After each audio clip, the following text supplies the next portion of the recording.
Good morning. It is 2:23 a.m. on Tuesday, September 30th, 2025.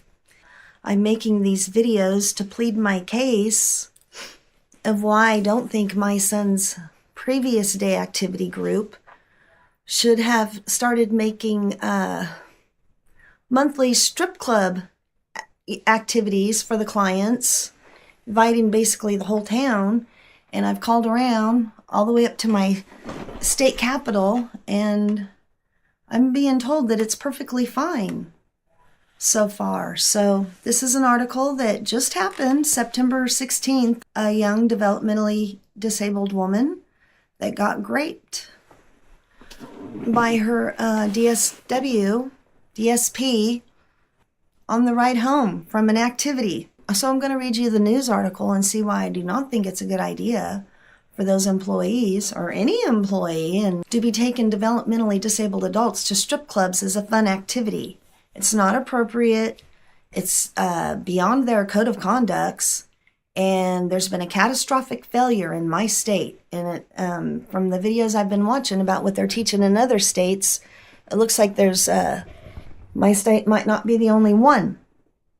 Anyways, I want to stop. When I call my police department and I get told by 3 different people at the police department, one of them was a sergeant, that nobody can call and make an abuse report except for a guardian, I am terrified, because if something happens to me, there's nobody to protect my son.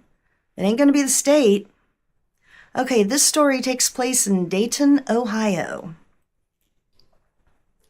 Ex-Graceworks driver indicted in alleged rape of nonverbal woman in Dayton. September 25th, 2025.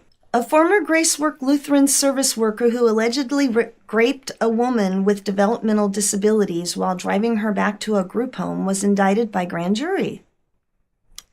Anthony Alcorn, 69, of New Carlisle, I don't know, is facing 1 count each of rape and gross sexual imposition and 2 counts of kidnapping, according to the Montgomery County Prosecutor's Office. What was he accused of?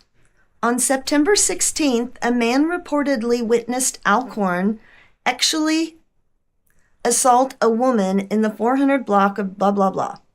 The man noticed the van in an alley behind his home and went to investigate. He found Alcorn actually abusing the woman in the back of the van, according to Dayton Municipal Court affidavit. The witness and a friend confronted Alcorn and took his keys so he couldn't leave.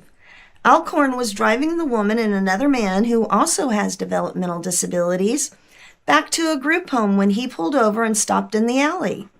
Both the woman and the man are nonverbal, according to the prosecutor's office. The witnesses and his friend called 911, and Dayton police arrived and arrested Alcorn. Montgomery County Prosecutor Matt Heck Jr. called the incident sickening. No one should suffer from being sexually assaulted, but in this case, the victim would not have been able to report what had occurred, Heck said.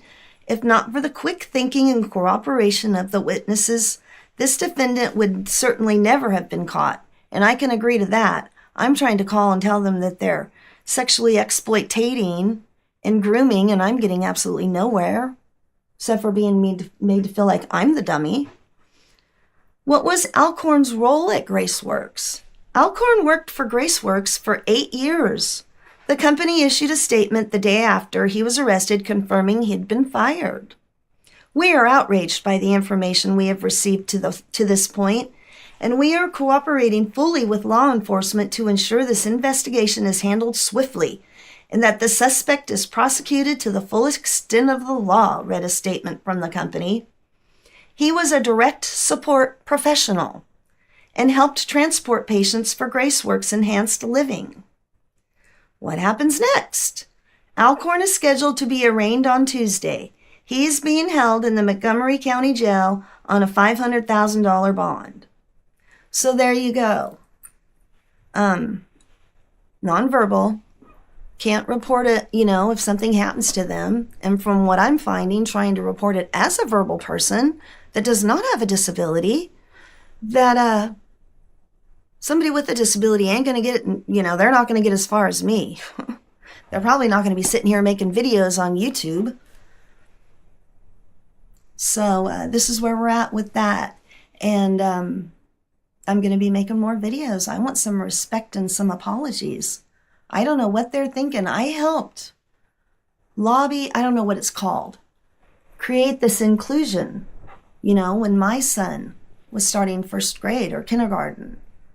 I went to the Capitol and talked to them, and we didn't mean strip clubs when they were adults. They can go by themselves, that's fine. Strip club can't tell them no. We don't want that to happen. But we do not approve of group homes and day activity groups adding monthly strip club nights into their itinerary. Thank you, and I'll see you on.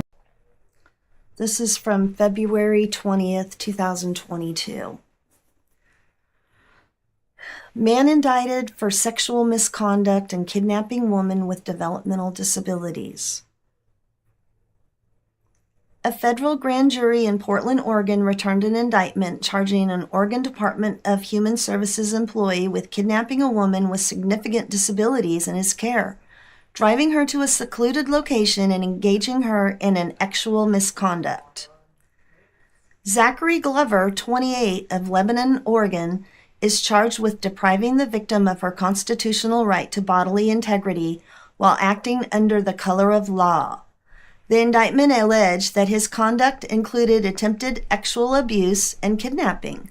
Glover is also charged with kidnapping.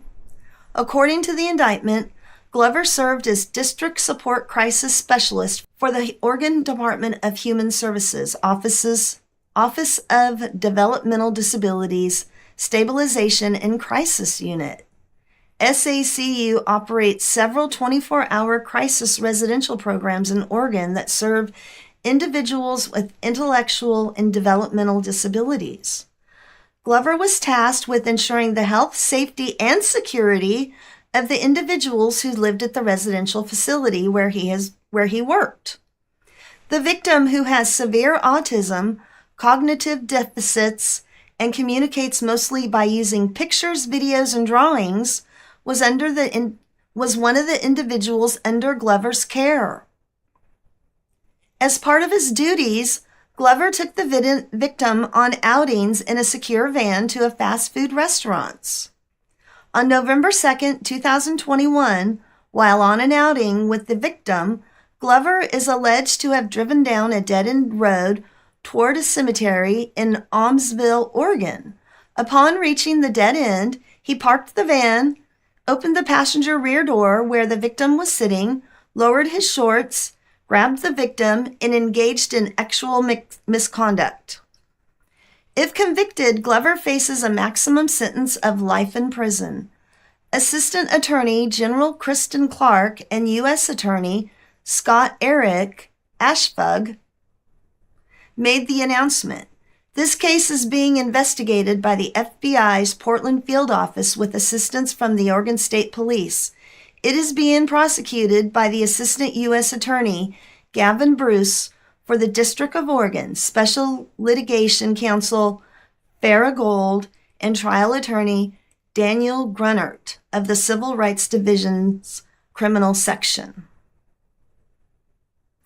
I'm at the point now where the original strip club monthly activity incident, those people have all been mistrained.